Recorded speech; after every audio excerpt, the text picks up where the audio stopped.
Vamos lá, né, gente? Tá todo mundo escutando? Queria que você abrisse sua Bíblia, Tiago, capítulo 5, versículo 7.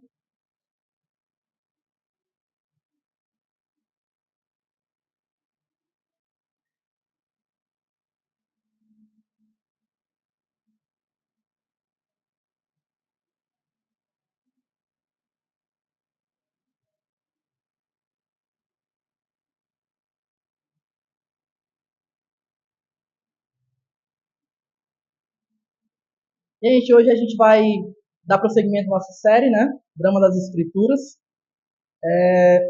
E a gente vai falar hoje sobre um período assim que pouco a gente fala, né, nas igrejas hoje em dia. Pelo menos aqui a gente tem falado pouco sobre isso, né? Que é o período intertestamentário. Você pegar a sua Bíblia e chegar no final do Antigo Testamento, você vai ver uma, duas ou três páginas vazias em branco, né? A famosa página em branco entre um testamento e outro. É sobre esse período que a gente vai falar. A página está em branco porque não houve nenhum relato, nenhuma profecia canônica, né? Mas aconteceram muitas coisas durante esses 400 anos que separam o finalzinho do testamento para o outro, certo? Então é uma página em branco que não é tão em branco assim. Vamos lá, ler o texto que a gente separou aqui. A mensagem é temática, certo, gente? Então a gente não vai se prender a esse texto, vai usar esse texto como base, mas para a gente poder ter aplicações e dinamizar o texto. Mas a gente vai. Vou contar com a paciência de vocês, porque como na primeira mensagem da série, não é bem um ato, porque não há um ato, né? É um período de espera ali. Mas vai ser um momento de muita explicação. Na mensagem a gente tem uma parte de explicação, argumentação, aplicação, e hoje vai ter um pouco mais de explicação do que de argumentação, certo? Porque é meio que uma ponte aí entre os testamentos que a gente não pode passar em branco, a gente precisa entender o que foi que aconteceu aí nesse período. Tiago capítulo 5, versículos 7 e 8, diz assim: Portanto, irmãos, sejam pacientes até a vinda do Senhor. Vejam como o agricultor aguarda que a terra produza a preciosa colheita e como espera com paciência até virem as chuvas do outono e da primavera. Sejam também pacientes e fortaleçam o coração de vocês, pois a vinda do Senhor está próxima. Amém? Antes de orar por nós, pelas crianças, eu trouxe hoje, Vitória, hoje eu burlei nosso mecanismo aí com as crianças. Como a gente vai falar de reino, o Judá hoje acordou com esses blocozinhos, querendo brincar com esses blocozinhos. Eu falei assim, vamos levar esses blocos, vamos mandar eles montar um reino ali com aqueles blocos, né? Então, a parte deles hoje vai ser essa brincadeira aí, não vai ser pintura. De alguma forma isso vai ajudar eles, né? Vamos orar. Deus Pai Todo-Poderoso, obrigado por tua palavra, Senhor. O Senhor nos oriente nessa manhã, Pai, com todas as dificuldades que acontecem, Senhor, com a estrutura, Senhor, mas nós somos satisfeitos, estamos felizes, Senhor, por ter a oportunidade de escutar a tua palavra, por ter a oportunidade de compartilhar a tua palavra, Senhor. Nós cremos que ela é autoridade para as nossas vidas, que ela é infalível, que ela é perfeita, Senhor, e completa para nos ajudar nessa jornada, Senhor, até a tua vinda, Pai. No nome de Jesus, que o Senhor nos oriente, Pai, nos exorta, nos consola, Deus, nos direciona, joga luz, Senhor, sobre as nossas vidas, para que nós não estejamos correndo, andando em círculos, Senhor, e sem saber o que fazer na vida ou na cidade que nós estamos habitando. No nome de Jesus, abençoa a tua igreja, para a honra e glória do teu nome. Amém. Gente, o Luiz fez um milagre aí na semana passada, né? Falando sobre esse capítulo que fala sobre o povo de Israel, né? Sobre o desenvolvimento desse povo de Israel, conflitos e tudo mais, pegando lá desde a lei até o final dos profetas. Ele foi um compilado aí, mas resgatando assim por cima, né? A gente tem, nem tá ligado? A gente tem, a gente falou sobre o que é essa grande história que liga toda a escritura sagrada e como nós estamos inseridos nessa história, né? Primeiro sermão a gente falou sobre isso. Depois a gente discorreu sobre a criação de Deus, como esse reino é estabelecido através da criação de Deus, através do pacto das obras, do pacto criacional que Deus estabelece ali com a humanidade. Depois a gente passa para o próximo passo, que é a rebelião desse reino, né, contra o seu rei, quando a humanidade, na representatividade ali, dos seus representantes, que é o homem, a mulher, Adão e Eva, rompe esse pacto, né, quebram esse pacto, desobedecendo a Deus e trazendo sobre si morte, trazendo sobre si, a gente falou sobre o que era essa morte, sobre como as nossas relações com o próximo, com a criação e até com o próprio Deus principalmente, né, elas são corrompidas a partir dessa queda da humanidade. E a partir dali começa um processo de progressivamente, né, Deus ele vai anunciando já a partir ali da conversa, da primeira conversa ali com Adão e Eva, Deus ele vai anunciando essa redenção, esse resgate, né, que eles estariam, que Deus estaria fazendo com o seu povo eleito, com o seu povo escolhido. Amém? Então, passando durante todo esse tempo, vai chegar um momento em que Deus faz uma aliança. Ele faz, a gente não abordou especificamente. Se você quiser saber mais sobre isso, depois eu posso te indicar alguns livros que falam sobre isso. Eu acho que o pessoal de Curitiba está fazendo um pouco mais detalhado nessa parte do que a gente, especificamente sobre os pactos que Deus vai fazendo no decorrer do Antigo Testamento, como o pacto com Noé, pacto com Abraão, pacto com Davi, e vai reafirmando a sua aliança, que são pactos que derivam deste grande pacto, que é o pacto da redenção. Se no primeiro pacto a gente tem o povo, a humanidade rompendo esse pacto, e havia ali liberdade para obedecer ou não, né? Ter a vida ou ter a morte. E a gente tem a humanidade quebrando esse pacto, e Deus continuando fiel, na continuidade a gente vai ver que isso não pega Deus de surpresa.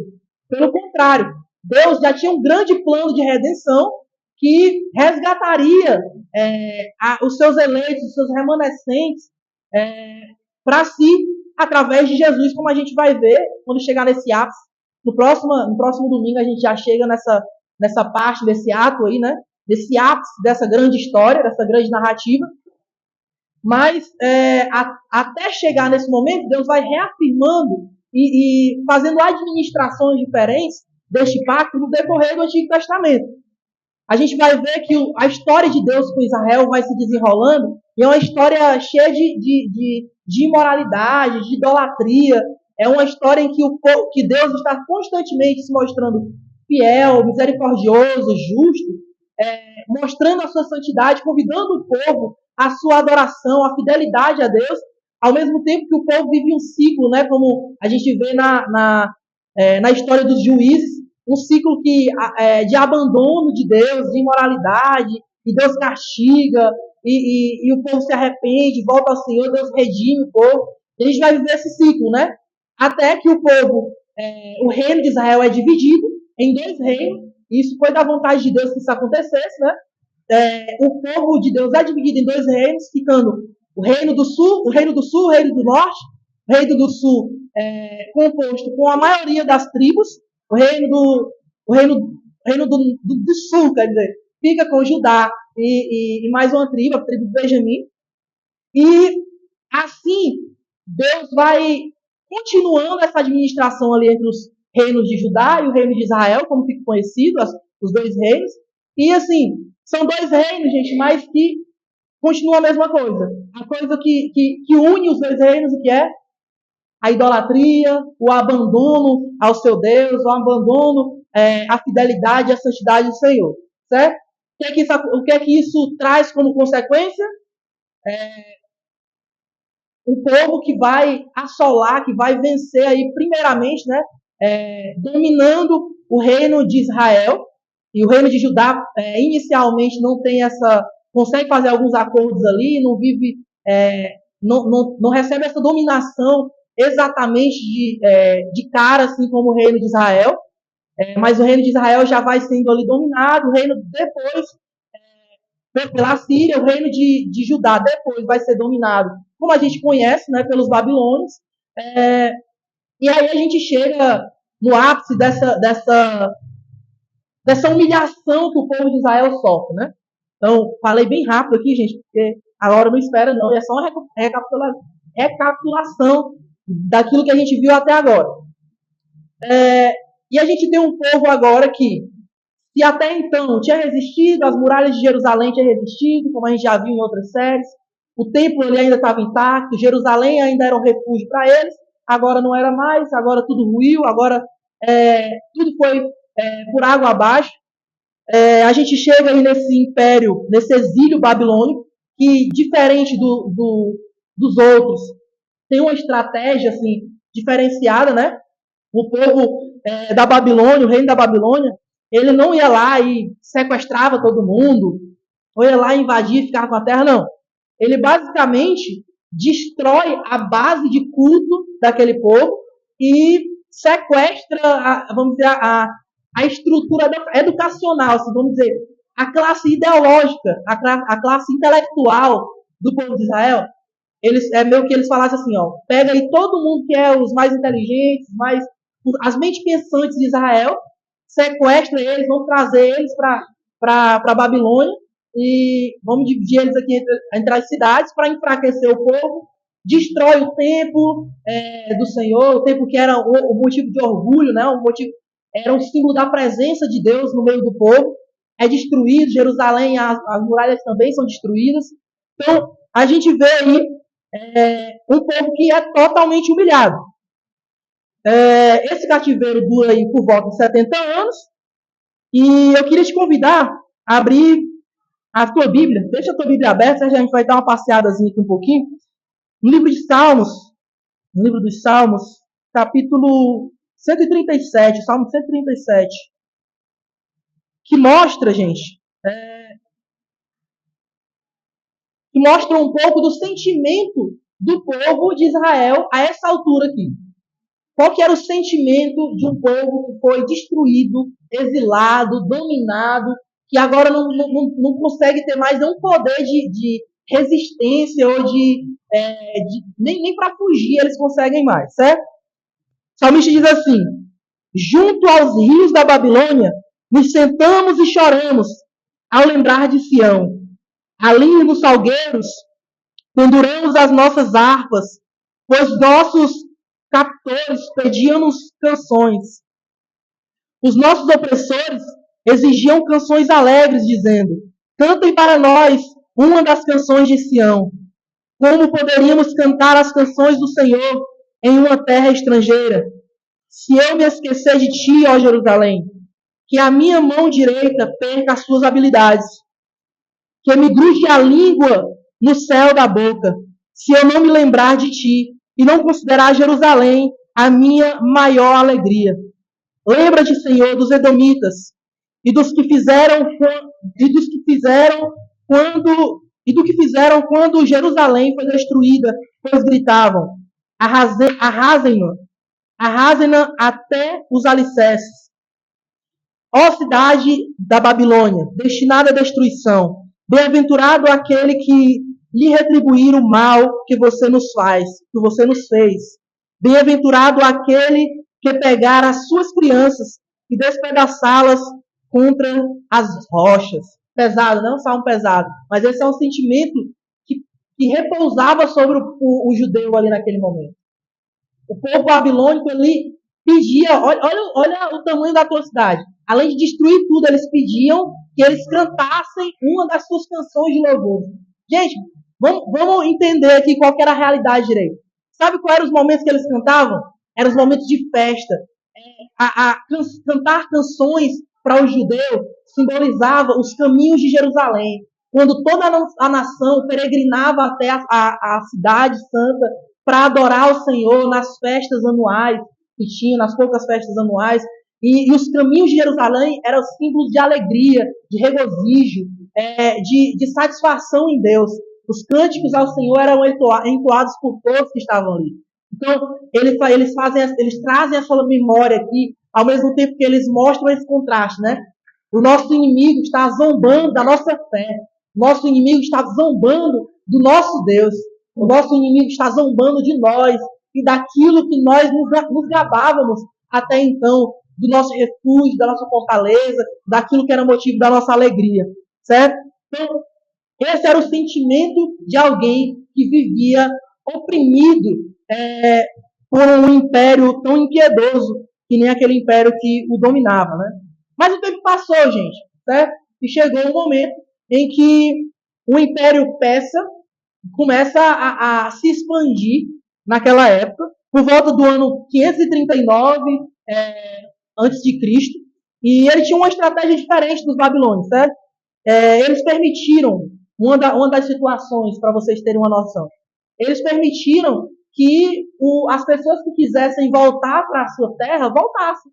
Ele falasse assim, ó, vocês estão livres aí, vocês podem voltar para Jerusalém, para onde vocês moravam, para onde vocês nasceram, vocês estão livres. Ele fazia, claro, ali as suas políticas, né, para manter essa dominação, mas era um império que era um pouco mais piedoso do que o Império Babilônico. Até difícil falar isso, mas era, né? E dentro dos atos desse imperador chamado Ciro, um dos atos que ele faz é autorizar e incentivar a reconstrução do templo. Olha o tamanho da... Claro que isso era um incentivo também, de certa forma, para a sua popularidade, né? Mas ele dá o aval e estimula a ser reconstruído o templo. E é interessante que o templo é construído, a gente vai ver isso nos livros ali que mostra a reconstrução da muralha de Jerusalém, da reconstrução do templo, né, ali em Esdras, em Neemias, e também em alguns profetas, até que a gente já expôs aqui, em como foi, quando se deu essa reconstrução do templo. Só, gente, que aconteceu aqui um fenômeno que é interessante. No Antigo Testamento, você termina o Antigo Testamento e a referência de adoração que a gente tem no povo de Israel é o quê? É o templo. As pessoas iam para o templo para adorar a Deus. Só que quando você vai para o Novo Testamento, o que é que já existe? As sinagogas. De onde foi que surgiram essas sinagogas? Aí é que tá. No meio desse período aqui, o que é que acontecia, gente? Nem todo mundo quis voltar para a sua terra. Israel estava vivendo um período de quê? Passava império, entrava império, passava um, entrava outro. Israel era liberto, solto, jogado de um lado para o outro. E algumas pessoas já tinham construído sua vida onde eles estavam e não quiseram voltar. Como a gente pode ver, por exemplo, exemplos de Daniel, por exemplo, que viveu fora da sua terra, que foi fiel a Deus fora da sua terra. Então, a gente tem esse fenômeno conhecido como a diáspora, né? Como essa dispersão dos judeus nas províncias, nas cidades, nos lugares que aquele reinado exercia, que aquele império atuava. E aí, o que é que acontecia? A gente não tem templo ainda. E aí depois ainda tem o templo, mas o templo é longe. Como é que a gente pode fazer aqui para... O templo foi destruído. Como é que a gente pode fazer para adorar a Deus? Para ter um lugar que a gente possa dedicar ao ensino ali das escrituras, adoração a Deus e tudo mais. E aí eles começam a construir essas sinagogas nas cidades para que fosse um ponto de refúgio. E aí mesmo depois da reconstrução do templo, um templo que não tem a glória de antes, né? A glória do templo de Salomão, é um templo mais modesto, mas eles têm esses refúgios na cidade. Por isso que você vê Paulo, por exemplo, os apóstolos saindo pregando nas sinagogas de cidade em cidade, né? Então, a gente tem esse fenômeno das sinagogas aí aparecendo.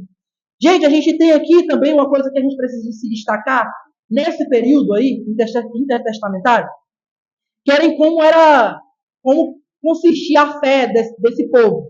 Porque, gente, aqui a gente não é mais o povo que lá de trás, os profetas e tudo mais. É um povo que já foi para o exílio, é um povo que já voltou, já mudou de império. Eles já absorveram muita coisa da cultura em que eles estavam inseridos. Para o bem e para o mal, eles já passaram por isso. Então, o povo judeu ele era, vamos dizer assim, mais ou menos os 5 pontos que a gente pode destacar que evidenciava ali o judeu, a fé do judeu era monoteísmo, né? No meio de um contexto da adoração de muitos deuses. Era um povo que se destacava por adorar a um só Deus, servir a um só Deus. Eles criaram um povo que cria na eleição, e falavam, na eleição. Sim, mas era um negócio um pouco diferente daquilo que a gente é formado crê, né? Por quê? E, na verdade, é até uma tentação que nós sofremos também, né? Eles tinham a eleição como uma posse própria, né? Algo para o benefício próprio. Era tipo como se eles olhassem para todos os povos da terra e falassem assim: nós somos o povo eleito. Então, a salvação é para nós, a gente, entendeu? Então, é nosso, daqui é nosso, é o nosso Deus. Os outros povos têm que parecer com nós, têm que entrar aqui no nosso povo para conseguir desfrutar de algo do tipo. Então, sabe um exemplo disso, para ficar um pouco mais claro, gente? Jonas. Jonas, quando Deus falou para ele ir lá para o gentio, profetizar para o gentio, foi o que ele fez? Foi para o outro lado, fugindo, por quê? Ele sabia que Deus era um Deus misericordioso, ele ia lá, ia profetizar, ia pregar para aquela cidade, eles iam se converter e Deus ia aceitá-los. E Jonas não queria. Isso é o puro suco do judeu naquela época, né? Depois de se misturar tanto. O templo, né, como lugar da presença de Deus, a terra, como eles carregavam aquela ideia da terra prometida, da terra que Deus prometeu ao seu antepassado, e a Torá, né? Foi um período que se destacou também muito por essa questão do ensino, das escrituras e tudo mais, de uma volta. E aí a gente precisa destacar uma outra coisa. Passado o Império Persa, o Império Persa, perdi. Passado o Império Persa, a gente vê aí uma expansão daquilo que até então, do povo que até então era pouco falado no Antigo Testamento, você vê? Uma referência a outro, que é o povo grego, né? E aí a gente vai ter a ascensão do Império Macedônico, na figura de Alexandre o Grande, por volta ali de 332 a.C. Como arrastando um caminhão de cultura, a gente tem o espalhar da cultura helenista, que consistia principalmente, e aí você vê, não, Antigo Testamento, Novo Testamento, no meio desses 4 anos que separa, a gente tem um império muito importante, até hoje, para a cultura ocidental, que é o Império Grego, né? Que a gente bebe muitas vezes dessa cultura, do que consistiam os pensadores dessa época e tudo mais. E sabe uma coisa que ficou marcada? A língua grega que se expandiu sobre o Império e se tornou, vamos dizer assim, como o nosso inglês, do nosso nome que a gente fala inglês, né? Mas eu não faço, pelo menos. Mas o inglês de hoje em dia é basicamente isso. Os países têm suas línguas, mas aí tem um país que se sobressai, uma nação que se sobressai sobre as outras é ótimo. Sobressai, e a língua dela vira meio que padrão, assim, né? Vira um ponto ali unificador entre as nações para facilitar as coisas. E aí, aquele povo que já tinha abandonado mais a língua hebraica, não era um povo que tinha tanto contato mais com a língua hebraica, que era a língua que foi escrita no Antigo Testamento. Agora o povo usava muito mais o aramaico, que era uma língua que eles aprenderam na Babilônia, e agora eles convivem com pessoas e são obrigados a falar a língua grega também, entendeu? Então, é o período aí que acontece o quê? A tradução do Antigo Testamento, da língua hebraica, o grego, fruto daquilo que eu falei aqui, dessa intenção de estudar as escrituras e tudo mais, só que aí para estudar as escrituras, o que você tem que fazer? Traduzir, uma busca por interpretação, e aí foram surgindo as suas interpretações naquela época. Então, a gente tem a tradução aí do Antigo Testamento, do hebraico para o grego, que provavelmente era a escritura que Jesus, por mais que Jesus soubesse ler hebraico, certo? Mas provavelmente era a língua que Jesus falava, provavelmente também, e usava as escrituras do grego, provavelmente. Certo, gente? Mas esse império não durou tanto tempo assim, certo? O reinado de Alexandre o Grande foi pequeno, proporcionalmente aos outros. E aí o que acontece?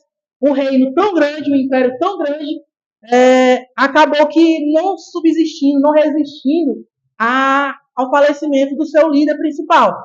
Quando ele morreu, não chegaram ali a um consenso para um grande líder substituir ele, e aí o império se esfacelou ali, se dividiu em pelo menos três ou quatro partes ali, tendo em suas 2 principais partes, assim, trazendo para o contexto que a gente está falando, o Império Ptolomeu, no Egito, e o Império Seleucida, na Síria, que foram intercalando até que o Império Seleucida se sobressai e conquista Israel, e aí agora o povo de Israel vive um novo momento, né?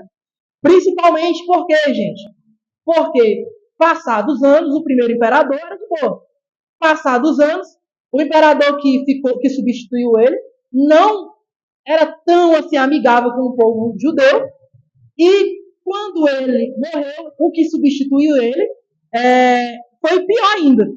Alguém conhecido como Antíoco Epifânio é a pessoa responsável aí por dar start a um novo momento para o povo de Israel, para o povo judeu, certo? Até então, lembremos, domínio de outros povos sobre Israel. É um povo que praticamente desaprendeu o que era viver, praticamente não, né? Não sabe mais o que é viver em paz, como no reinado de Davi, como a gente viu nos outros sermões, a promessa messiânica, né, que Deus tinha prometido para o povo de Israel, para o seu povo conhecido.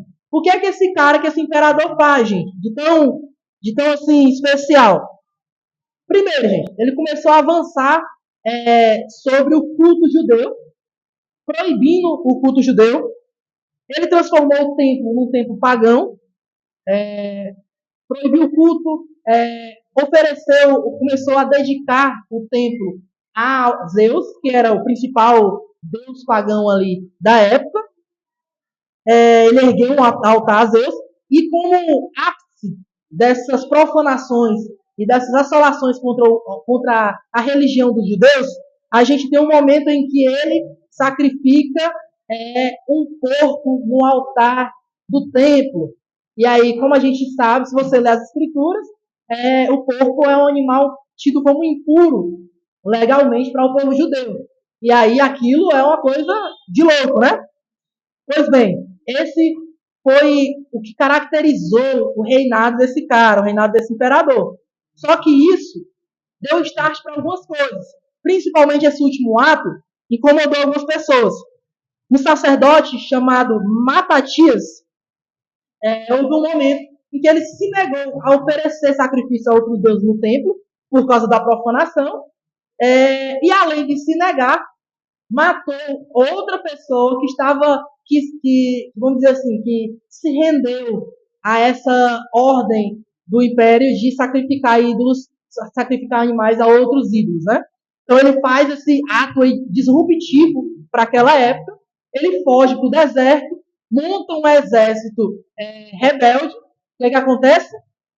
Ele começa ali a bater de frente com o império, ele até tem algumas vitórias que não duram muito tempo, que ele morre, mas o que se destaca mesmo é seu sucessor, um de seus filhos, chamado Judas Macabeu. Você lembra, né? Você pode conhecer aí a referência desses atos históricos aqui. Se você pegar aqueles livros apócrifos da Bíblia, né, que você vai encontrar na Bíblia Católica, primeiro e segundo Macabeus, você vai ver essa história lá.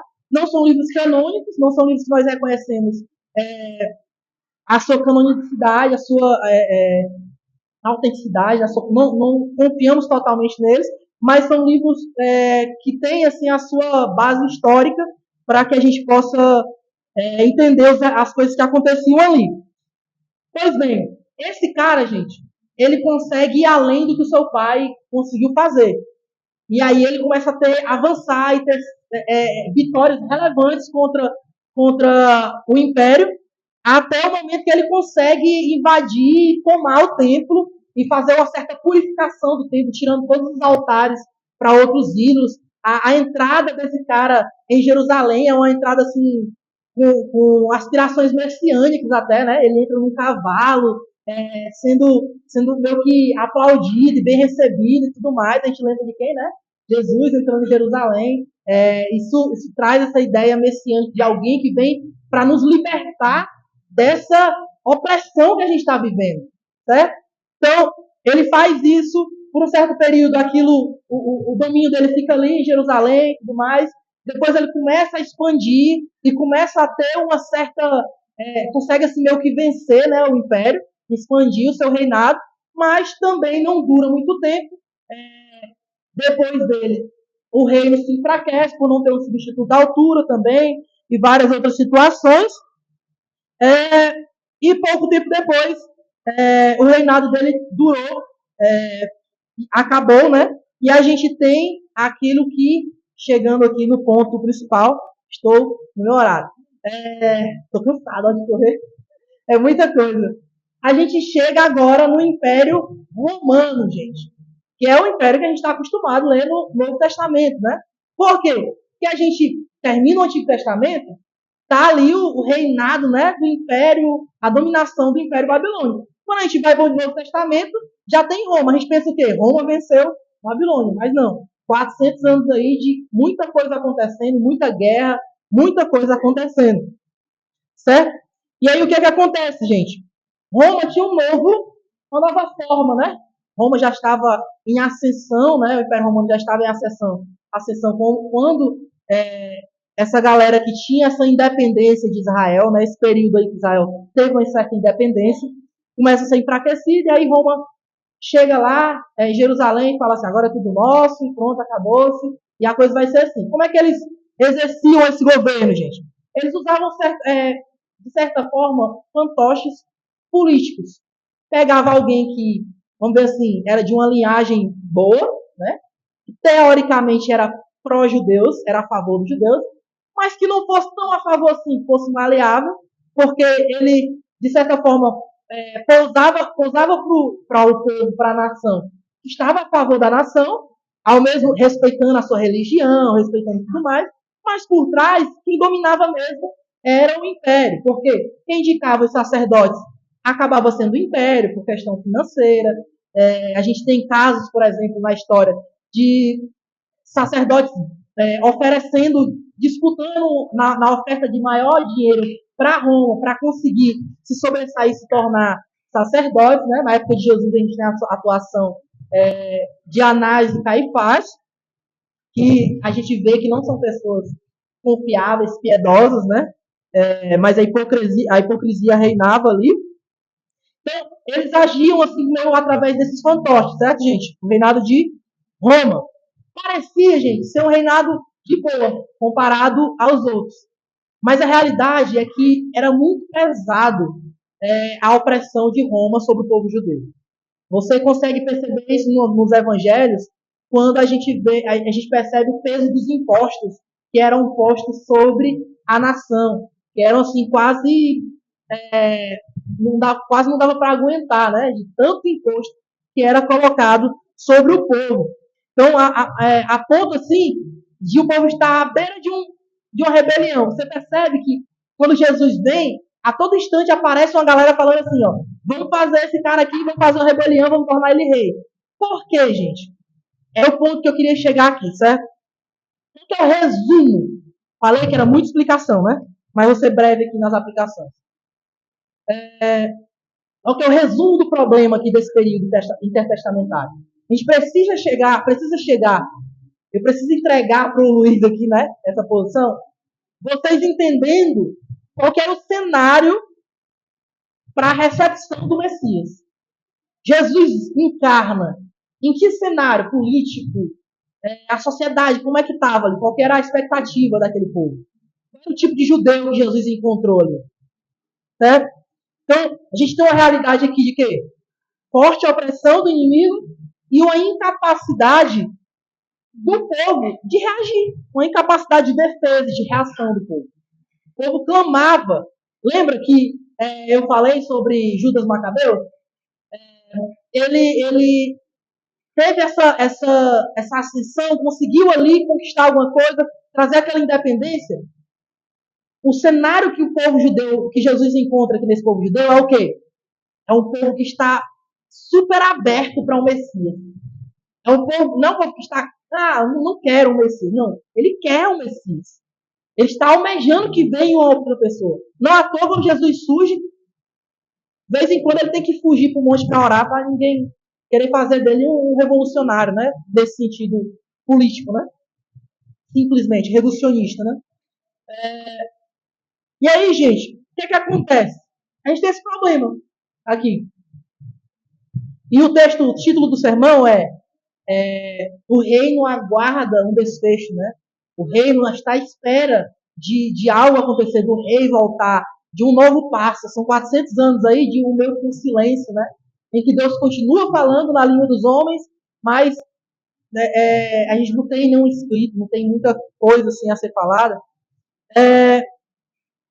Porém, gente, a espera, ela quer dizer muita coisa pra gente. Ela nos ensina muita coisa. Esperar, como diria Marco Almeida, né? Esperar é caminhar. Esperar não é ficar lá, luz pra cima.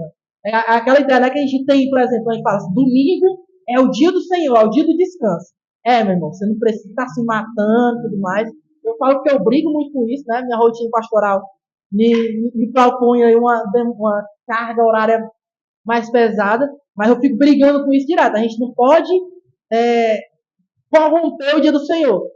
Mas também a gente não pode ter a ideia de que o descanso é eu chegar, botar minha Netflix e passar o dia assistindo uma série, maratonar uma série lá, pronto. Esse é o dia do Senhor. Não. Descansar é servir o outro. Descansar é adorar a Deus. Aí diria Romulo Monteiro, né? Se no sétimo dia, quando Deus descansa, Deus cansou daquilo que ele ia falar? Não.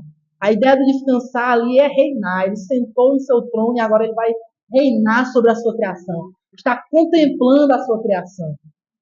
Então, gente, descanso ele precisa ter uma ressignificação para a gente, para nós cristãos. Então, quando nós entendemos nosso lugar nessa grande história que Deus está contando aqui nas Escrituras, a gente precisa entender que quando nós estamos esperando, e aí a gente pode entender também o nosso momento hoje, né? A gente fala sobre o advento, daquele Cristo que veio, que o povo de Israel esperou, mas a gente também vive esse tempo de espera entre as duas vindas de Cristo, em que o nosso rei irá voltar. E aí, de certa forma, haverá a consumação de todas as coisas, né? E enfim, gente, nós descansamos, mas Deus está trabalhando. E como é que ele faz isso? 3 coisas eu queria pontuar aqui. O rei cumpre a sua promessa. Nós precisamos entender, talvez o povo de Israel ali, estava distorcida a cabeça dele. Eu quero me libertar do governo de Roma aqui, a fina força, e a minha libertação é essa. Aí Jesus vem e faz o quê? O cara que vem fazer uma libertação na base do sofrimento. Quando Jesus falava assim, eu tenho que morrer, eu tenho que sofrer, eu vou ter que padecer, os discípulos pulavam logo acolá. Lá acolá fala assim, tá repreendido. Meu que repreendia Jesus, né? Não fala isso, gente. Jesus falava o quê? É isso que tem que acontecer, para que se cumpra as Escrituras. O rei, o nosso rei é um rei que cumpre as suas promessas, gente. E lembrar disso, ter isso vivo em nossas memórias, não é fácil. Imagina um povo sendo assolado, imagina agora nós, gente. Nossas dificuldades financeiras. A gente olha para o boleto que tem para pagar amanhã e a gente não tem dinheiro, não sabe onde é que vai tirar. Dificuldades relacionais, dificuldades, existenciais, de fé e tudo mais. É tanto problema que a gente tem. No meio de tudo isso, você lembrar que o seu rei cumpre a sua promessa. Que promessa é essa, gente? Nós não estamos só. As coisas não acabaram. A noite pode ser longa, meu irmão, mas a alegria vem pela manhã. O amor de Deus é um amor leal, pactual. Suas misericórdias se renovam a cada manhã. Segunda coisa, o rei, ele não se atrasa. Às vezes a gente tem essa ideia, né? Deus, a gente pega, né, o salmista falando, né? Se apressa, né? Apressa-te, Senhor. A gente fala assim, não, Deus, tá demorando demais. A gente bota o dedo na parede assim, né? Antigamente eu via muito nos círculos de orações, né? Falar assim, não, você tem que... Bem quando eu pego Deus assim, de madrugada, quando eu vou orar, assim, bota Deus na cadeira assim, e fala assim, vai ter que me dar, eu não aceito, meu irmão. Deus não está atrasado, meu irmão. É você que está ansioso demais. É você que não está confiando nele. Talvez você está esperando algo que você não precisa. E aí você está dizendo que Deus está atrasado.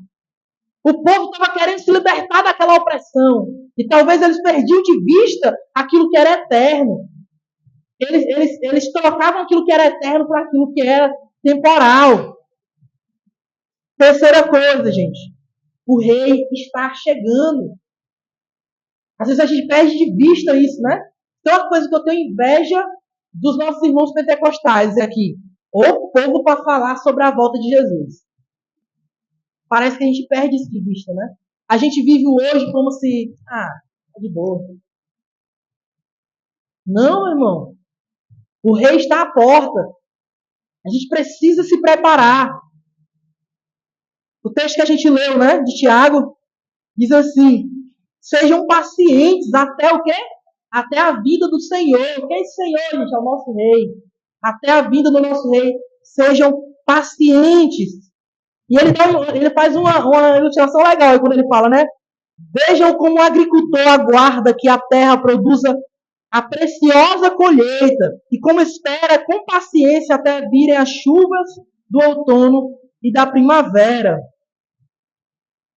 gente vê aqui, né? O rei cumpre sua promessa, o rei não se atrasa, o rei está chegando. Deus está trabalhando, Deus está em sua graça nos alcançando. A gente é que está desnorteado. Isso traz para nós um senso de responsabilidade.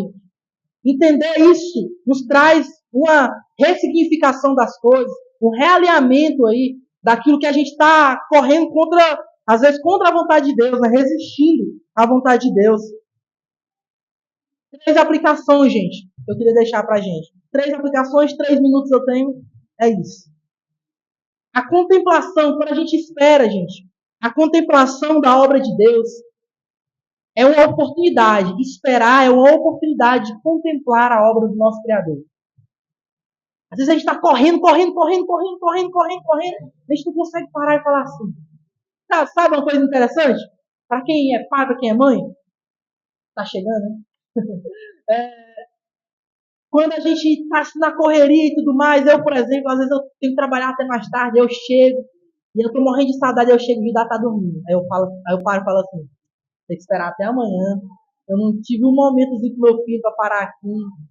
Só contemplar meu filho, o crescimento dele, bundejando o dia todinho, né? Que tá numa fase de falar que nem presta. Estressar a gente, viver esses momentos, contemplar Deus nos formando, gente. A gente perde isso de vista. Deus está nos formando. A gente pensa, a folha está em branco, né? É intertestamentária, a folha está em branco. Não, meu irmão. Deus está preparando o solo para a vinda do Messias. Imagina agora um império que talvez duraria muito mais tempo para que o evangelho se espalhasse. Claro, isso vocês vão ver nos próximos sermões, mas só um spoilerzinho. Talvez em 20 anos todo o império romano já tinha sido alcançado. Deus preparando todas as coisas. A gente é imediatista demais. Deus, ele prefere trabalhar em processos. Deus cria todas as coisas, mas vem a chuva sobre a terra e faz brotar todas as coisas. Deus cria todos os animais, planta um jardim, e o que é que ele faz? Chama o homem para cultivar e guardar.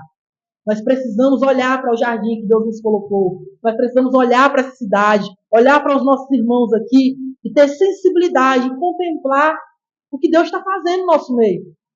Às vezes a gente está assim, se zangando por besteira, às vezes a gente está até muito alegre, mas não está vendo as coisas que estão acontecendo. E a gente às vezes para, é a dificuldade de uma igreja pequena, né? A gente para e fala assim, a igreja não está crescendo, está crescendo devagar demais. Olha o que Deus está fazendo no nosso meio. De vez em quando eu pego assim, no carro assim, andando com a meio de volta de algum diáspora, alguma coisa assim. Aí eu olho e falo assim, é interessante, né? Fulano de tal, um dia dele, cara, assim, assado. Olha como essa pessoa está hoje, como mudou. Às vezes a gente no convívio não vê uma criança crescendo, né? De repente, a pessoa que passou um tempo sem ver aquela pessoa, quando vê a diferença. A gente não tem visto, não tem contemplado a obra do Criador. A gente precisa confiar no Criador. É Ele quem criou. É Ele que sustenta todas as coisas. Confie em Deus, gente. Confie em Deus. E como última coisa, cuide do seu coração. Nós devemos cuidar com toda a atenção do nosso coração. Sabe, às vezes a gente A gente está se desviando porque não está tendo esse start. A gente está nessa espera, a gente está nessa caminhada, que às vezes parece ser a mesma coisa. Todo domingo eu estou lá na igreja. Todo domingo o pastor olha para mim e pergunta como é que eu estou. Todo domingo tem que cear lá as crianças e tudo mais. Todo domingo está o pastor perturbando para sair com ele e tudo mais. É isso, né? Muito rotineiro e tudo mais. Cuide do seu coração, irmão. Porque às vezes as coisas estão fumando, os ídolos estão entrando nos nossos corações, os ídolos estão entrando no nosso meio, e a gente perdeu de vista o guardado do nosso coração, perdeu de vista o propósito para o qual Deus nos chamou. Deus chamou Israel para quê? Para ser sal e luz do mundo, para ser esse farol para o mundo. O que é que Israel faz? Eu sou eleito, mas esse Deus é meu. É isso que às vezes a gente tem feito muitas vezes, né? A gente tem dificuldade de se relacionar com outras tradições. A gente vai na outra igreja, a gente acha um monte de defeito, mas não consegue parar e orar com o irmão, parar e conversar com o irmão. A gente não consegue dialogar, trocar três conversas, três palavrinhas do nada, desenvolver uma conversa com ninguém. Então, a gente precisa guardar o nosso coração. A gente precisa produzir teologia aqui, ó, no seio da igreja. Onde a gente tem a capacidade de edificar alguém e onde a igreja pode olhar para a gente e falar assim, ó, opa, peraí, cuidado, vai por aí não, vai por aqui, calma. A gente precisa estar aberto a isso. Para isso é preciso ter sensibilidade, guardar o nosso coração é preciso. Esperar é caminhar, esperar também é ter cuidado com as dificuldades, com as ciladas, as armadilhas que a gente encontra no caminho. Amém? Fique de pé, vamos orar. Deus Todo-Poderoso, Tu és o Senhor da nossa vida, Pai. Nós te glorificamos por Tua palavra, Deus. Nos ensina, Pai. Nos ensina a esperar as chuvas virem, regarem as nossas vidas. Nos ensina, Senhor, a ter paciência com os nossos irmãos, Senhor, nas dificuldades, nos seus pecados, Senhor. Nos ensina a ser verdadeiros, mas também ser amorosos, Pai. Nos ensina a acolher melhor, Pai. Nos ensina, Senhor, a ser menos legalistas, Senhor, e mais